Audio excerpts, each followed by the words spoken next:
poor Brahmin and asked, "Friend, why are you wandering aimlessly?" The poor Brahmin replied, "Sir, I am a very poor man, unable to bear the pangs of hunger, and I beg for alms.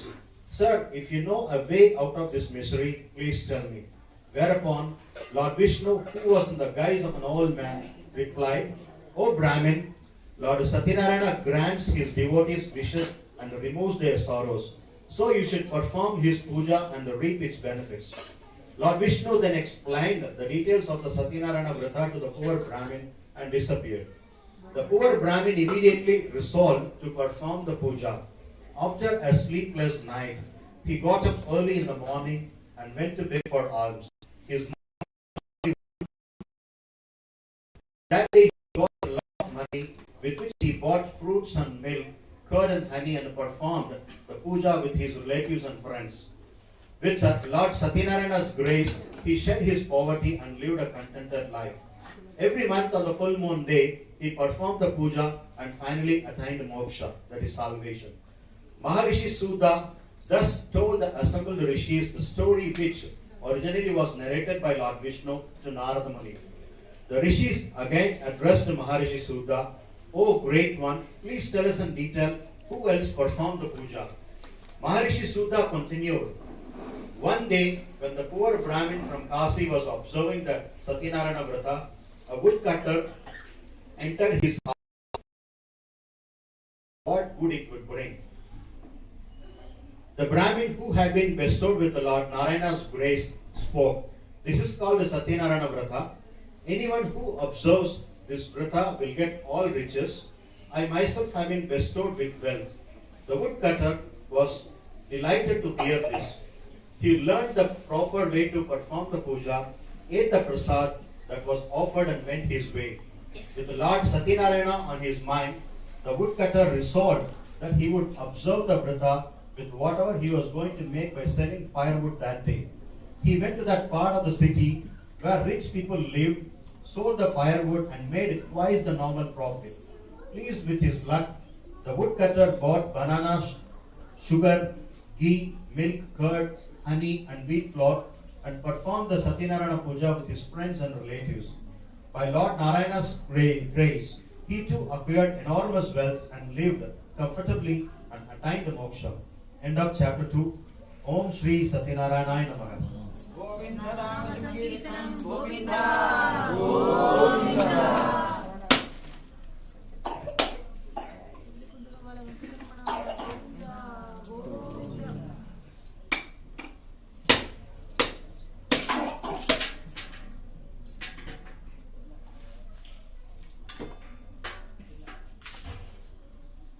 ओम भूर्भुवस्सुवः तत्सवितुर्वरेण्यं भर्गो देवस्य धीमहि तन्नो सत्यनारायण स्वामी नमः।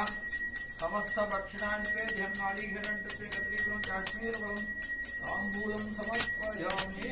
समस्त राजोपचारपूजानि समर्पयामि।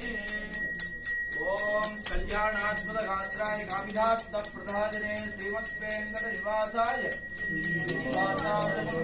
सर्वमंगलमांगल्ये शिवे सर्वार्थसाधके शरण्ये त्र्यंबके देवी नारायणी नमोस्तुते।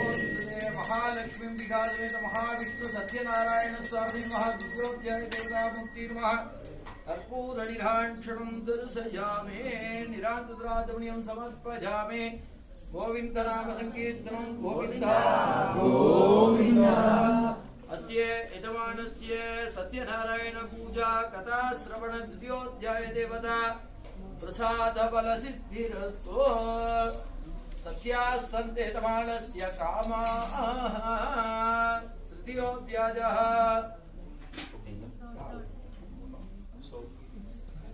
Maharishi Sudha continued, "O best of ascetics, I will now tell you the story further.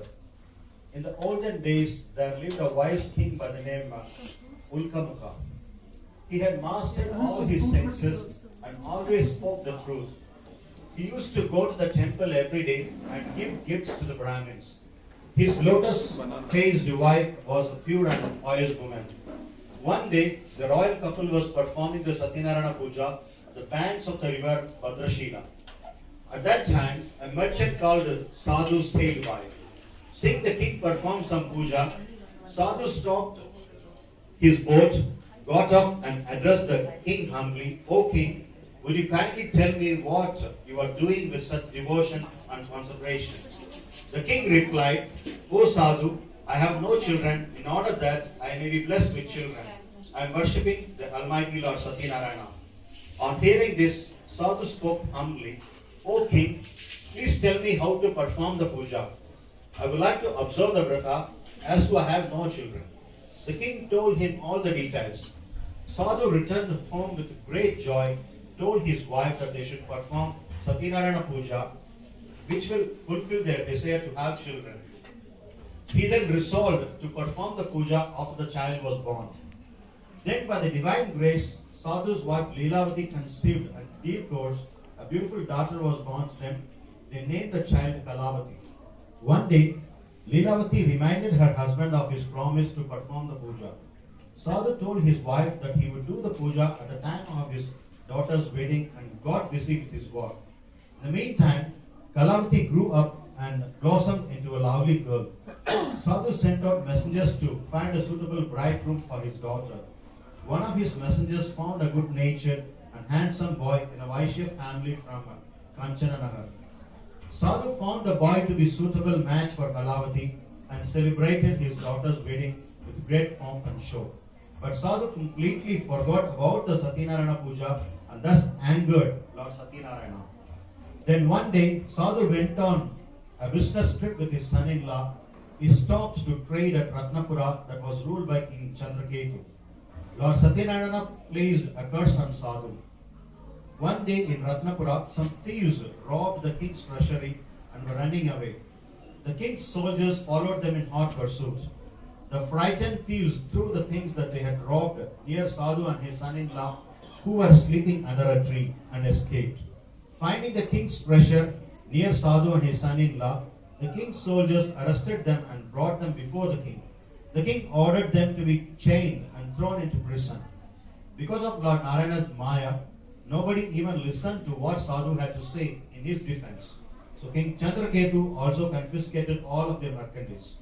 Lord Narayana's curse did not spare Sadhu's wife. Some robbers broke into her house and Leelavati lost everything. One day, Kalavati was very hungry and ran out of the house. She wandered here and there and stopped at the house where Satyanarayana puja was being performed. She stayed at the place until the puja was over and ate the prasad that was offered. When she reached home, it was late night, so Leelavati asked her where she had been. Kalavati told her mother that she was listening to Satyanarayana Katha in somebody's observed Satyanarayana Vrata herself. She collected all her relatives and friends and prayed to Lord Satyanarayana to forgive their sins. Lord Satyanarayana was pleased with the real thieves.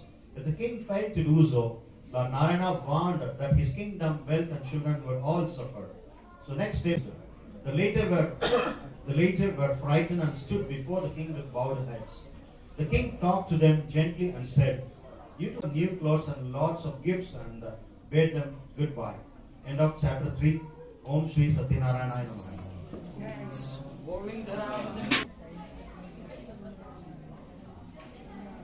ओम भूर्भुवस्सुवः तत्सवितुर्वरेण्यं भर्गो देवस्य धीमहि धियो यो नः प्रचोदयात् चित्रान्नमहान्वेद्यं निवेदयामि